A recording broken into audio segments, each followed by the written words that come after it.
یه پسری بود در همسایگی ما بود، کوچه ما بود، عاشق دختری بود پیش از اینکه جنگ شروع بشه. به بهانه رفاقت با من می آمد کنار من میشستم و منتظر اون گذرگاهی بود که اون دختر قرار بود از اونجا رد بشه بره و بیاد. و یه روز نیومد، دو روز نیومد، سه روز به مادرش گفتم کجا رفته؟ گفتش که رفته جبهه. عجب، با این دلبستگی که به این داشت جنگ و ترجیح داد. جنگم تازه شروع شده بود. بعد من متعجب شدم.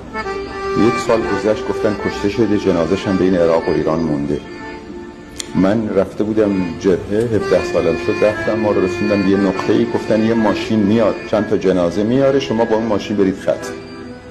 جنازه ها رو که آورد، من کنجکاو بودم جنازه رو ندیده بودم، ببینم از نزدیک. رفتم دیدم رفیقمه، اسمشو دیدم، موی سرش که از کلاهش، استخونای پاش که از کفشش بیرون زده بود، از پوتینش بیرون زده بود، دستاش که اسکلت شده بود، یه اسکلت داخل یه لباس.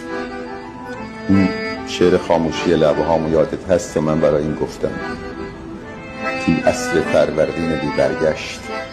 خاموشی لبه هامو یادت هست تو عصر فروردین بی برگشت، با نامه‌ای که پشت در آمد بعد از غروب کربلای 8.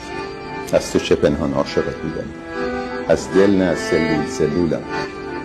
با تو جهانم تازه تر میشد از روزهای طبق معمولم.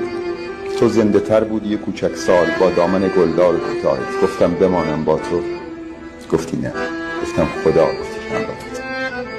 گفتی برو، این کوچه ها فردا شب پرسه های روزگار ماست. دشمن رسیده تا لب اروند، فردا همین ساعت قرار ماست. عشق من این خاکم راهت. خندیدم و دل کندم از دنیا. رفتم که برگردم به آغوشت، رفتم که برگردم به رویاها. خون رفت، آتش رفت، من ماندم بی قلب عاشق زیر خاک سرد. عشق تو قطره قطره بیرون زد از چشمهای عاشقم با درد. نفرین به هر کی تو لباس من قلب تو رو با بدلی آزرد.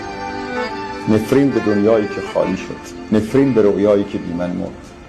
تو چشمای عکس من گاهی با گوشه چشم تماشا کن. لعنت به این ترسی که بین ماست. من عاشقت بودم، تو هاشا کن. من عاشقت بودم، تو هاشا کن تا این غبار خسته بنشینه. ما با هم این رابطه، این عشق بین من و بین تو شیرینه. وای وای وای وای وای.